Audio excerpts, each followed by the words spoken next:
Well, straight off the bat, do you think Equatorial Guinea is ready to host this tournament with only 2 stadiums?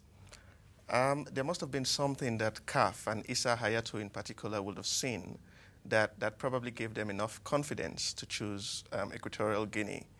I would imagine that it would leave a bit of a bitter taste in the mouths of certain people that it had to go to a country that was disqualified in the preliminary rounds because they had fielded an ineligible player. Do you think that's fair?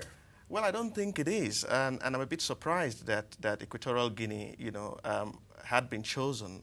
And from a political point of view as well, you'd have to look at their human rights records, which, quite frankly, has not been great. So I'm totally surprised that they were chosen eventually.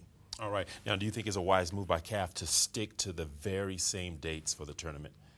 Well, again, I can understand why they don't want to push it, to perhaps February or March. It's got to tie in with the European season, because when you look at the tournament itself, half of the players, if not 90% of the players, will be coming from, African players will be coming from Europe. And there's been an agreement from the clubs in Europe to allow their players go for a certain period of time. So if CAF changes that date, then it affects how, the clubs and CAF do business in future. Okay. Now, Abiye, could you speak on the possible success or failure of this tournament in terms of attendance? How do you think the football fans will take this tournament? Africa is football mad, so I don't imagine that it will be a problem for the fans. My worry is exactly what you said at the beginning around, them having just 2 stadiums to host this tournament. How that is going to happen is just, mind-blowing, to be honest.